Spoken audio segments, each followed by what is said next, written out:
Hi friends, ನಿಮ್ಮೆಲ್ಲರಿಗೂ ಕೂಡ ನಿಮ್ಮದೇ ಆಗಿರ್ತಕ್ಕಂಥ ಯೂಟ್ಯೂಬ್ ಚಾನಲ್ ಸ್ಟಡಿ ವಿತ್ ಪರಶುರಾಮ್ಗೆ ಸ್ವಾಗತ ಅಂತ ಹೇಳ್ತಾ 9ನೇ ತರಗತಿ ದ್ವಿತೀಯ ಸಂಕಲನಾತ್ಮಕ ಮೂಲ್ಯಾಂಕನ SA2 ಮಾರ್ಚ್ 2026ಕ್ಕೆ 1 ಏಪ್ರಿಲ್ 2026ಕ್ಕೆ ನಡೀತಾ ಇದೆ ಸಮಾಜ ವಿಜ್ಞಾನ. ಸೊ ನಾವೇ ಏನು ಮಾಡಿದ್ದೀವಿ ಅಂದರೆ ಈ DSCRT ಅವರ ಅಂಕ ಹಂಚಿಕೆಯ ಆಧಾರದ ಮೇಲೆ ನಾವೇ ಒಂದು ಹೊಸದಾಗಿ ಪ್ರಶ್ನೆ ಪತ್ರಿಕೆಯನ್ನು ರೆಡಿ ಮಾಡಿ ನಿಮಗೆ ಕೊಡ್ತಾ ಇದ್ದೀವಿ. ಇದು ಕೂಡ ಮೋಸ್ಟ್ ಇಂಪಾರ್ಟೆಂಟ್ ಆಗಿರ್ತಕ್ಕಂಥ ವಿಡಿಯೋ ಇದೆ.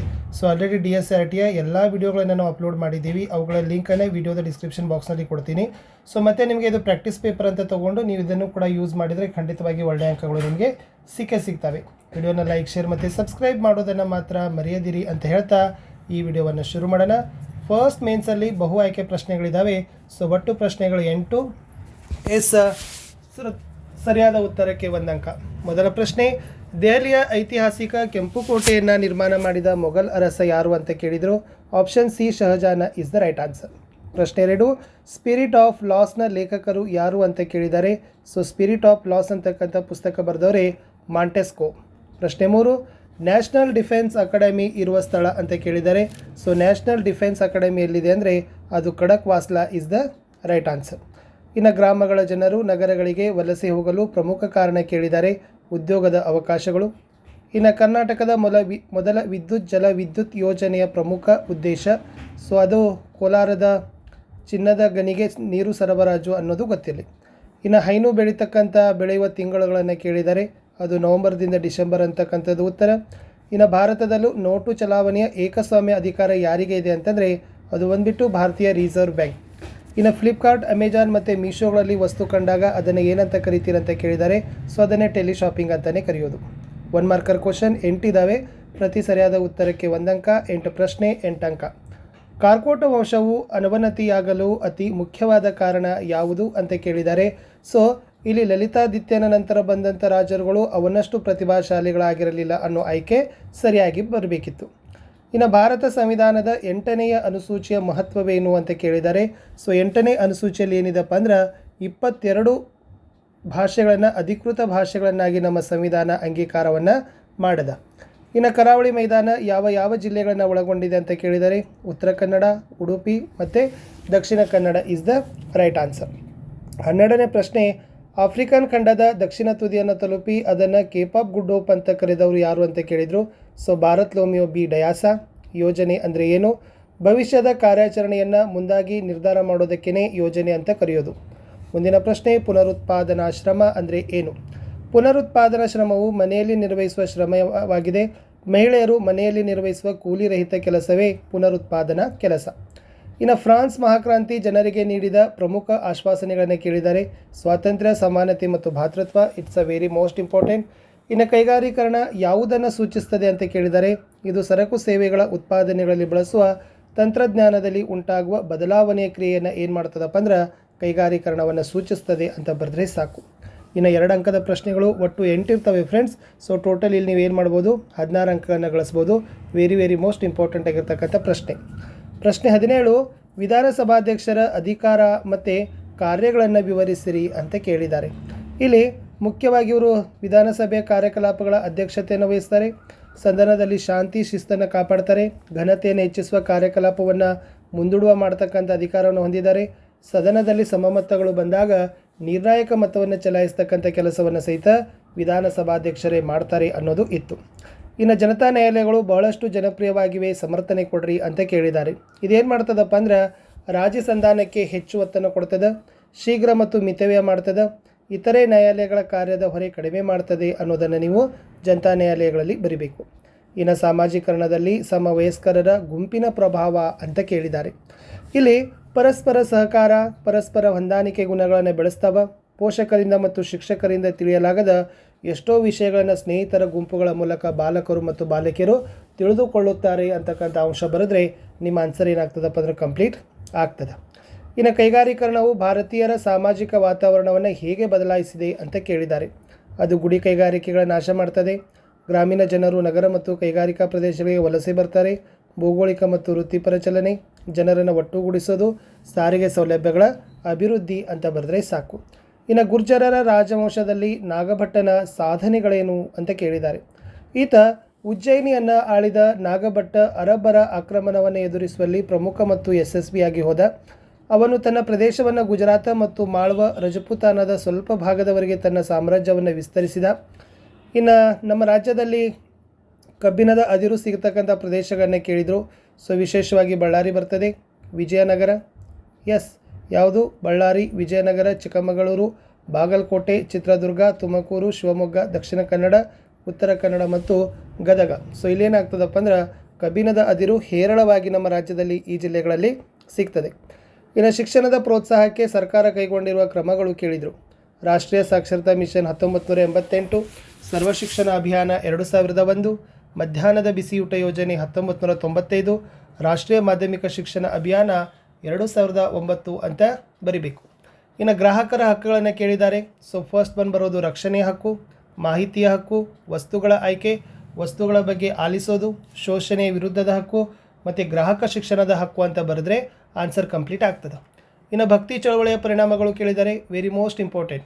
ಸೊ ಇದು ಹಿಂದೂ ಮತ್ತು ಮುಸ್ಲಿಮರಲ್ಲಿ ಮಧುರ ಬಾಂಧವ್ಯವನ್ನು ಬಿತ್ತಿತು, ಹಿಂದೂ ಮತ್ತು ಮುಸ್ಲಿಮರ ನಡುವೆ ಸಾಮರಸ್ಯವನ್ನು ತಂದಿತು, ಭಾರತದ ಪ್ರಾದೇಶಿಕ ಭಾಷೆಗಳು ವಿಕಾಸವಾದವು, ಇದು ಭಾರತೀಯ ಸಂಸ್ಕೃತಿಯ ವಿಕಾಸಕ್ಕೆ ಅನುವು ಮಾಡಿಕೊಟ್ಟಿತು ಅಂತಕ್ಕಂಥ ಅಂಶಗಳು ಬರೆದ್ರೆ ಆನ್ಸರ್ ಕಂಪ್ಲೀಟ್ ಆಗ್ತದೆ.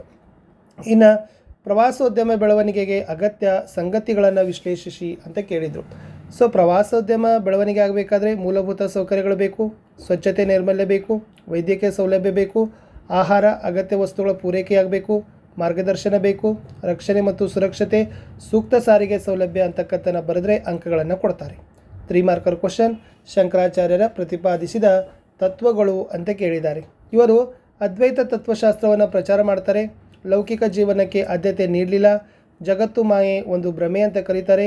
ಬ್ರಹ್ಮವೇ ಪರಮಸತ್ಯ ಅಂತ ಹೇಳ್ತಾರೆ. ಶಂಕರಾಚಾರ್ಯರ ಪ್ರಕಾರ ಆತ್ಮ ಮತ್ತು ಪರಮಾತ್ಮ ಒಬ್ಬರೇ, ಅದಕ್ಕೆ ಅಹಂ ಬ್ರಹ್ಮಾಸ್ಮಿ ಅಂತ ಹೇಳ್ತಾರೆ. ಶಂಕರಾಚಾರ್ಯರು ಜ್ಞಾನ ಮಾರ್ಗವನ್ನು ಬೋಧಿಸ್ತಾರೆ. ಶಂಕರಾಚಾರ್ಯರ ಪ್ರಕಾರ ದೇವರಿಗೆ ಯಾವುದೇ ಗುಣಗಳು ಇಲ್ಲ ಅಂತಕ್ಕದ್ದನ್ನು ಬರಿಬೇಕಿತ್ತು. ಇನ್ನು ಬಸವಣ್ಣನವರು ಮಾಡಿದ ಕಲ್ಯಾಣ ಕ್ರಮಗಳು ಅಂತ ಕೇಳಿದರೆ ಇದು ವೆರಿ ಮೋಸ್ಟ್ ಇಂಪಾರ್ಟೆಂಟ್ ಆಗಿರ್ತಕ್ಕಂಥ ಫ್ರೆಂಡ್ಸ್. ಈ ಪ್ರಶ್ನೆ ನಿಮಗೆ ಬಂದರೂ ಕೂಡ ಬರ್ಬೋದು. ಮೂಢನಂಬಿಕೆಗಳನ್ನು ಖಂಡಿಸ್ತಾರೆ. ಸಮಾಜದಲ್ಲಿ ಆರ್ಥಿಕ, ಸಾಮಾಜಿಕ ಮತ್ತು ಧಾರ್ಮಿಕ ಸುಧಾರಣೆಗಳನ್ನು ತಂದು ಪ್ರಮುಖ ಪಾತ್ರವನ್ನು ವಹಿಸ್ತಾರೆ. ಇಷ್ಟಲಿಂಗ ರೂಪದಲ್ಲಿ ಒಬ್ಬ ದೇವರ ಕಲ್ಪನೆಯನ್ನು ಪ್ರತಿಪಾದಿಸ್ತಾರೆ. ಕಾಯಕ, ದಾನ ಮತ್ತು ಇಷ್ಟಲಿಂಗದಂಥ ಹೊಸ ಪರಿಕಲ್ಪನೆಗಳನ್ನು ಹೊರತರ್ತಾರೆ.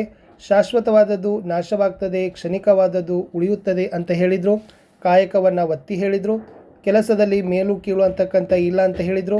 ದಾಸೋಹ ತತ್ವದ ಮೂಲಕ ಸಂಗ್ರಹಣ ಸಂಸ್ಕೃತಿಯನ್ನು ತೆಗೆದುಹಾಕಿದ್ರು. ಮಹಿಳಾ ಸ್ವಾತಂತ್ರ್ಯ ಮತ್ತು ಸಮಾನತೆಗೆ ಒತ್ತು, ಮಹಿಳಾ ಜಾಗೃತಿಯನ್ನು ಸಹಿತ ಏನು ಮಾಡ್ತಾರಪ್ಪ ಅಂದರೆ ಮೂಡಿಸ್ತಾರೆ ಅಂತ ಬರೆದ್ರೆ ಆನ್ಸರ್ ಕಂಪ್ಲೀಟ್ ಆಗ್ತದೆ.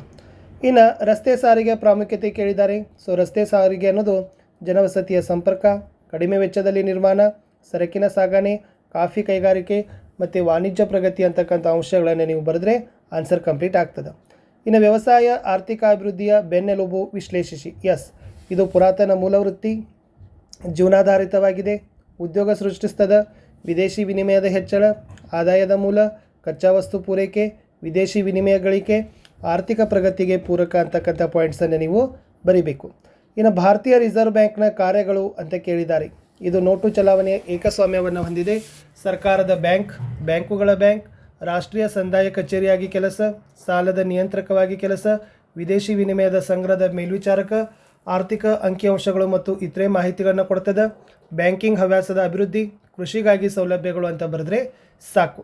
ಇನ್ನು ಶ್ರಮದ ಲಕ್ಷಣಗಳನ್ನು ಕೇಳಿದ್ದಾರೆ. It's a very most important. ಶ್ರಮವನ್ನು ಶ್ರಮಿಕರಿಂದ ಪ್ರತ್ಯೇಕ ಮಾಡಲಿಕ್ಕೆ ಸಾಧ್ಯನೇ ಇಲ್ಲ. ಶ್ರಮವನ್ನು ಸಂಗ್ರಹಿಸಲಾಗದು. ಶ್ರಮದ ಪೂರೈಕೆ ಕಾಲಕ್ಕೆ ತಕ್ಕಂತೆ ಬದಲಾಗ್ತದೆ. ಶ್ರಮದ ಸಾಮರ್ಥ್ಯದಲ್ಲಿ ಭಿನ್ನತೆ ಇದೆ. ಶ್ರಮ ಒಂದು ಚಟುವಟಿಕೆಯ ಅಂಶ. ಶ್ರಮ ಕಡಿಮೆ ಚಲನಾತ್ಮಕವಾಗಿದೆ ಅಂತ ಬರೆದ್ರೆ ಸಾಕು. ಇನ್ನು ನಿರ್ವಹಣೆಯ ತತ್ವಗಳಾವುವು ಅಂತ ಕೇಳಿದ್ದಾರೆ. ಕಾರ್ಯದ ವಿಭಜನೆ, ಅಧಿಕಾರ ಮತ್ತು ಜವಾಬ್ದಾರಿ, ಶಿಸ್ತು, ಏಕರೂಪದ ಆದೇಶ, ನಿರ್ದೇಶನ, ವೇತನ ಕೇಂದ್ರೀಕೃತ ನಿರ್ವಹಣೆ, ಹಂತ ಸರಪಳಿ, ಕ್ರಮಸಮತೆ, ಅಧಿಕಾರದ ಸ್ಥಿರತೆ. ಇನ್ನು ಮಾರುಕಟ್ಟೆ ಕಾರ್ಯಗಳನ್ನು ಕೇಳಿದ್ದಾರೆ. ಅದು ಖರೀದಿ ಜೋಡಣೆ, ಮಾರಾಟದ ವಿಕ್ರಯ, ಸಾಗಾಣಿಕೆ, ಶೇಖರಣೆ ಮತ್ತು ಉಗ್ರಾಣ, ಮಾರುಕಟ್ಟೆ ಸಂಶೋಧನೆ, ಶಿಷ್ಟೀಕರಣ, ವರ್ಗೀಕರಣ, ಮುದ್ರೆ ಮಾಡೋದು ಮತ್ತು ನಷ್ಟದ ಭರಿಸುವಿಕೆ. ಇನ್ನು ಅಕ್ಬರ್ ಆಡಳಿತದ ವ್ಯವಸ್ಥೆ ಕೇಳಿದರೆ it's a very most important ಆಗಿರ್ತಕ್ಕಂಥ ಪ್ರಶ್ನೆ. ಆಡಳಿತಾತ್ಮಕ ಅನುಕೂಲಕ್ಕಾಗಿ ಕೇಂದ್ರ ಸರ್ಕಾರ, ಪ್ರಾಂತೀಯ ಸರ್ಕಾರ ಮತ್ತು ಪರಗಣಗಳಾಗಿ ವಿಂಗಡಿಸಿದರು. ಮನ್ಸಬ್ದಾರಿ ಪದ್ಧತಿ ಜಾರಿಗೆ. ಆಡಳಿತದಲ್ಲಿ ಅವನಿಗೆ ಸಹಾಯ ಮಾಡಲು ವಕೀಲ, ದಿವಾನ, ಮೀರ್ ಬಕ್ಷಿ ಮುಖ್ಯ ಸದರ್ ಅಂತಕ್ಕಂಥ 4 ಮಂತ್ರಿಗಳ ಇರ್ತಾರೆ. ಇನ್ನು ರಾಜ್ಯವನ್ನು ವಿವಿಧ ಪ್ರಾಂತ್ಯಗಳಾಗಿ ವಿಂಗಡಣೆಯನ್ನು ಮಾಡಿದರು. ಇನ್ನು ಪ್ರತಿ ಜಿಲ್ಲೆಯಲ್ಲಿ ಒಬ್ಬ ಫೌಜ್ದಾರ್, ಒಬ್ಬ ಅಮಲ್ ಗುಜಾರ್, ಒಬ್ಬ ಬಟ್ಟಿಕಿ ಇದ್ದ. ಪರಗಣಗಳ ಆಡಳಿತವನ್ನು ಶಿಕ್ಷಾರ, ಅಮೀಲ, ಪೋದ್ದಾರ, ಕುನುಂಗ ಅವರು ನಿರ್ವಹಿಸ್ತಾ ಇದ್ದರು. ಅಕ್ಬರ್ ತನ್ನ ಸೈನ್ಯದಲ್ಲಿ ಅನೇಕ ಶ್ರೇಣಿಯನ್ನು ಸ್ಥಾಪಿಸಿದ್ದ. ಮೊಘಲ್ ಸೈನ್ಯದಲ್ಲಿ ಕಾಲಾಳು ಪಡೆ, ಅಶ್ವದಳ, ಆನೆ ಘಟಕ, ಪಿರಂಗಿ ಘಟಕವನ್ನು ಕಟ್ಟಿದ್ದ. ದಾಗ್ ಮಹಾಲಿ ಅಂತಕ್ಕಂಥ ಕರೆಯಲ್ಪಡುವ ಕುದುರೆಗಳನ್ನು ಮುದ್ರೆ ಹಾಕುವ ಪ್ರತ್ಯೇಕ ಇಲಾಖೆಯನ್ನು ಸ್ಥಾಪನೆ ಮಾಡಿದ. ಮಧ್ಯಯುಗ ಕಾಲದಲ್ಲಿ ಮೊದಲ ಬಾರಿಗೆ ಅಕ್ಬರ್ ಅತ್ಯಂತ ಪರಿಣಾಮಕಾರಿ ಆಡಳಿತದ ವ್ಯವಸ್ಥೆಯನ್ನು ಕೊಟ್ಟಿದ್ದ ಅಂತ ಬರೆದ್ರೆ ಸಾಕು. ಇನ್ನು ಭಾರತೀಯ ಚುನಾವಣಾ ಆಯೋಗದ ರಚನೆಯ ಕುರಿತು ವಿವರಿಸಿರಿ ಅಂತ ಕೇಳಿದ್ದಾರೆ. ಎಸ್, ಈ ಸಂವಿಧಾನದ 324ನೇ ವಿಧಿ ಭಾರತ ಚುನಾವಣಾ ಆಯೋಗದ ರಚನೆ ಆಗ್ತದೆ. ಈ ಭಾರತ ಚುನಾವಣಾ ಆಯೋಗ 1950 ಜನವರಿ 25ರಂದು ಸ್ಥಾಪಿತವಾಗ್ತದೆ. ಒಬ್ಬ ಮುಖ್ಯ ಚುನಾವಣಾ ಆಯುಕ್ತರಿರ್ತಾರೆ. 1993ರಿಂದ ಒಬ್ಬ ಮುಖ್ಯ ಚುನಾವಣಾ ಆಯುಕ್ತರು ಮತ್ತು ಇಬ್ಬರು ಚುನಾವಣಾ ಆಯುಕ್ತರನ್ನು ನೇಮಕಾತಿ ಮಾಡ್ತಾ ಇದ್ದಾರೆ. ಇವರಿಗೆ ಸಮಾನವಾದ ಅಧಿಕಾರ ಇದ್ದಾವೆ. ಸೊ ಭಿನ್ನಾಭಿಪ್ರಾಯ ಉಂಟಾದರೆ ಬಹುಮತದ ಮೂಲಕ ನಿರ್ಣಯವನ್ನು ಅಂಗೀಕಾರ ಮಾಡ್ತಾರೆ ಅಂತಕ್ಕಂಥ ಅಂಶ ಬರೆದ್ರೆ ಆನ್ಸರ್ ಕಂಪ್ಲೀಟ್ ಆಗ್ತದೆ. ನೆಕ್ಸ್ಟ್ ಒನ್, ಪ್ರದೇಶದಿಂದ ಪ್ರದೇಶಕ್ಕೆ ಅರಣ್ಯಗಳ ಹಂಚಿಕೆ ವ್ಯತ್ಯಾಸದಿಂದ ಕೂಡಿರಲು ಕಾರಣವೇನು? ವಿಭಿನ್ನ ಮಣ್ಣಿನ ಲಭ್ಯತೆ, ವಾಯುಗುಣದ ವೈವಿಧ್ಯತೆ, ಭೂಸ್ವರೂಪ, ಸಮುದ್ರ ಸಾಮೀಪ್ಯ, ಸಮುದ್ರ ಮಟ್ಟದಿಂದ ಎತ್ತರ ಮತ್ತು ಆರ್ದ್ರತೆ. ಇನ್ನು ಯಹೂದಿ ಧರ್ಮದ 10 ನಿಯಮಗಳನ್ನು ಕೇಳಿದ್ದಾರೆ. ಯಾವೇ ಹೊರತುಪಡಿಸಿ ಬೇರೆ ದೇವರಿಲ್ಲ, ವಿಗ್ರಹ ಪೂಜಿಸಬೇಡಿ, ದೇವರ ಹೆಸರಿಗೆ ಕಳಂಕ ತರಬೇಡಿ, ಸಬ್ಬತ್ತನ್ನು ಪವಿತ್ರ ದಿನವಾಗಿ ಕಾಣಬೇಕು, ನಿಮ್ಮ ತಂದೆ ತಾಯಿಯರನ್ನು ಗೌರವಿಸಬೇಕು, ವ್ಯಭಿಚಾರ ಸಲ್ಲದು, ಕೊಲೆ ಮಾಡಬೇಡಿ, ಕದಿಯಬೇಡಿ, ಸುಳ್ಳು ಹೇಳಬೇಡಿ, ಅಸಹ್ಯ ಪಡಬೇಡಿ ಅಂತಕ್ಕಂಥದ್ದು ಏನಪ್ಪ ಅಂದರೆ ಯಹೂದಿ ಧರ್ಮದ 10 ಕಟ್ಟಳೆಗಳು ಅಥವಾ ನಿಯಮಗಳು ಅಂತ ಬರ್ತದೆ. ಇನ್ನು ಆಧುನಿಕ ಕಾಲದಲ್ಲಿ ವಿಭಕ್ತ ಕುಟುಂಬ ಹೆಚ್ಚಾಗಿ ಕಂಡುಬರಲು ಕಾರಣ ಕೇಳಿದರು. ಸ್ವವೈಯಕ್ತಿಕತೆ, ಸ್ವಯಂ ತೃಪ್ತಿ, ಆಸ್ತಿ ಹಕ್ಕು, ಬದಲಾದ ಸಾಮಾಜಿಕ ಮೌಲ್ಯ, ಭೌಗೋಳಿಕ ಮತ್ತು ಸಾಮಾಜಿಕ ಸಂರಕ್ಷಣೆ, ವಿಜ್ಞಾನ ಮತ್ತು ತಂತ್ರಜ್ಞಾನದ ಅಭಿವೃದ್ಧಿ, ನಗರೀಕರಣ, ಕೈಗಾರೀಕರಣ, ಪ್ರಜಾಸತ್ತಾತ್ಮಕ ಸಮಾನತೆಯ ತತ್ವಗಳು ಅಂತ ಬರೆದ್ರೆ ಆನ್ಸರ್ ಕಂಪ್ಲೀಟ್ ಆಗ್ತದೆ. ಇನ್ನು 4 ಮಾರ್ಕರ್, ನವೋದಯದ ವೈಶಿಷ್ಟ್ಯಗಳು ಯಾವುವು ಅಂತ ಕೇಳಿದರು. Very important. ಮಾನವತಾವಾದ, ವೈಚಾರಿಕತೆ, ಸೃಜನಶೀಲತೆ, ಪ್ರಾದೇಶಿಕ ಭಾಷೆ ಅಭಿವೃದ್ಧಿ, ಆರ್ಥಿಕ ಮತ್ತು ಸಾಮಾಜಿಕ ಜೀವನದಲ್ಲಿ ಬದಲಾವಣೆ, ಓಕೆ, ಮೂಲಭೂತ ಬದಲಾವಣೆ, ಪುನರುಜ್ಜೀವನ, ಸ್ವತಂತ್ರ ಚಿಂತನೆ, ವಿವೇಚನೆ ಮತ್ತು ಕುತೂಹಲ ಅಂತ ಬರೆದ್ರೆ ಆನ್ಸರ್ ಕಂಪ್ಲೀಟ್ ಆಗ್ತದೆ. ಇನ್ನು ಕೈಗಾರಿಕಾ ಕ್ರಾಂತಿಯ ಪರಿಣಾಮಗಳು ಅಂತ ಕೇಳಿದರೆ ವೆರಿ ಮೋಸ್ಟ್ ಇಂಪಾರ್ಟೆಂಟ್. ಯಂತ್ರಗಳಿಗೆ ಬೇಡಿಕೆ ಹೆಚ್ಚಾಯಿತು. ಆರ್ಥಿಕ ಮತ್ತು ಸಾಮಾಜಿಕ ಕ್ಷೇತ್ರಗಳಲ್ಲಿ ಅನೇಕ ಬದಲಾವಣೆ, ಹೊಸ ಕಾರ್ಖಾನೆಗಳ ಸ್ಥಾಪನೆ, ಉತ್ಪಾದನಾ ವೆಚ್ಚ ಕಡಿಮೆ, ಗುಡಿ ಕೈಗಾರಿಕೆಗಳು ದೈತ್ಯ ಕಾರ್ಖಾನೆಗಳೊಂದಿಗೆ ಸ್ಪರ್ಧಿಸಲು ಸಾಧ್ಯವಾಗಲಿಲ್ಲ, ಹೀಗಾಗಿ ಅವು ಕುಸಿದವು. ಶ್ರೀಮಂತರು ಶ್ರೀಮಂತರಾದರು, ಬಡವರು ಬಡವರಾಗಿಯೇ ಉಳಿದರು. ಜನರು ಹಳ್ಳಿಗಳಿಂದ ಪಟ್ಟಣಗಳಿಗೆ ವಲಸೆ ಹೋದರು. ಸಮಾಜದಲ್ಲಿ ಬಂಡವಾಳಶಾಹಿ ವರ್ಗ ಹೊರಹೊಮ್ಮಿತು. ಮಾಲೀಕರು ಮತ್ತು ಕಾರ್ಮಿಕರ ನಡುವೆ ಹಗೆತನ ಬೆಳೆಯಿತು ಅಂತ ಬರೆದ್ರೆ ಸಾಕು. ನೆಕ್ಸ್ಟ್ ಕೇಳಿದರು, ಕೈಗಾರಿಕೆಗಳು ದೇಶದ ಅಭಿವೃದ್ಧಿಗೆ ಮಹತ್ವದ ಕೊಡುಗೆಯನ್ನು ನೀಡ್ತವೆ, ಸ್ಪಷ್ಟೀಕರಿಸಿ. ಎಸ್, ಏನಪ್ಪ ಅಂತಂದ್ರೆ ಉದ್ಯೋಗದ ವೃದ್ಧಿ ಮಾಡ್ತಾವೆ, ಕಚ್ಚಾ ವಸ್ತುವಿನ ಸದ್ಬಳಕೆ, ಕೃಷಿಗೆ ಪೂರಕ, ವಿದೇಶಿ ವಿನಿಮಯ, ಸಂಪನ್ಮೂಲದ ಸದ್ಬಳಕೆ, ಮಾರುಕಟ್ಟೆ ಅಭಿವೃದ್ಧಿ ಮತ್ತು ದೇಶದ ರಕ್ಷಣೆ ಅಂತ ಬರೆದ್ರೆ ಆನ್ಸರ್ ಕಂಪ್ಲೀಟ್ ಆಗ್ತದೆ. ಇನ್ನು ಕೈಗಾರೀಕರಣ ಇಲ್ಲವೇ ವಿನಾಶ ಈ ಹೇಳಿಕೆಯನ್ನು ಸಮರ್ಥಿಸಿರಂತೆ ಕೇಳಿದರು.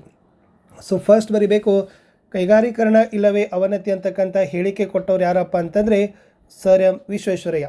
ಅಂದರೆ ಅನೇಕ ಕೈಗಾರಿಕೆಗಳನ್ನು ಸ್ಥಾಪಿಸಿದರು. ದಿನೋಪಯೋಗಿ ವಸ್ತುಗಳನ್ನು ತಯಾರಿಸುವ ಉದ್ಯಮಗಳನ್ನು ಅಸ್ತಿತ್ವಕ್ಕೆ ತರ್ತಾರೆ. ಆಧುನಿಕ ಕೈಗಾರಿಕೆಗಳ ಸ್ಥಾಪನೆ, ದೇಶ ಸ್ವಾವಲಂಬನೆ, ರಾಷ್ಟ್ರೀಯ ವರಮಾನ ಅಧಿಕ ಅಂತಕ್ಕಂಥ ಅಂಶವನ್ನು ನೀವು ಬರೆದ್ರೆ ಆನ್ಸರ್ ಕಂಪ್ಲೀಟ್ ಆಗ್ತದೆ. ಇನ್ನು ಕೃಷ್ಣದೇವರಾಯನ ಸೈನಿಕ ಸಾಧನೆಗಳನ್ನು ಕೇಳಿದರೆ ಇದನ್ನು ಕೂಡ ಸ್ವಲ್ಪ ಪಾಸ್ ಮಾಡಿ ನೋಡ್ಕೊಡ್ರಿ, ಇಂಪಾರ್ಟೆಂಟ್. ಲಾಸ್ಟ್, ಸುಖಿ ರಾಜ್ಯದ ಕಲ್ಪನೆಯಲ್ಲಿ ರಾಜ್ಯನೀತಿ ನಿರ್ದೇಶಕ ತತ್ವಗಳನ್ನು ಅಳವಡಿಸಿದ್ದಾರೆ. ಇದ್ರದ್ದು ಏನು ಇಂಪಾರ್ಟೆನ್ಸ್ ಅಂತ ಕೇಳಿದ್ದಾರೆ. ಸೊ ಇದನ್ನು ಕೂಡ ನೀವು 8 ಪಾಯಿಂಟಲ್ಲಿ ಏನು ಮಾಡಬೇಕಪ್ಪ ಅಂದರೆ ಹೈಲೈಟ್ ಮಾಡಿ ಬರಲೇಬೇಕು. ಇನ್ನು ಲಾಸ್ಟ್ ಪ್ರಶ್ನೆ ಕೇಳಿದ್ರು ಫ್ರೆಂಡ್ಸ್, ಏನಿದೆಪ್ಪ ಅಂತಂದ್ರೆ ಕರ್ನಾಟಕದ ನಕ್ಷೆಯಲ್ಲಿ ಇರ್ತಕ್ಕಂಥ ಸ್ಥಳಗಳಿದ್ದಾವೆ. Very important. ಔರಾದ್ ಇದೆ, ಕೆನರಾ ತೀರ, ನವಮಂಗಳೂರು, ಮಧುಗಿರಿ ಬೆಟ್ಟ, ಬೆಂಗಳೂರು, ಬೆಳಗಾವಿ, ಭದ್ರಾವತಿ, ಕರ್ನಾಟಕದ ಮ್ಯಾಂಚೆಸ್ಟರ್ ದಾವಣಗೆರೆ, ಆಮೇಲೆ ಸಿಲಿಕಾನ್ ಕಣಿವೆ ಬೆಂಗಳೂರು ಅನ್ನೋದು ಇತ್ತು. ಇಷ್ಟು ಇಂಪಾರ್ಟೆಂಟ್ ಆಗಿರ್ತಕ್ಕಂಥ ವಿಡಿಯೋ ಇತ್ತು ಅಂತ ಹೇಳ್ತಾ ಇನ್ನೊಂದು ಪ್ರಾಕ್ಟೀಸ್ ಪೇಪರ್ ಒಂದಿಗೆ ಸಿಗ್ತೀನಿ. ಬಾಯ್.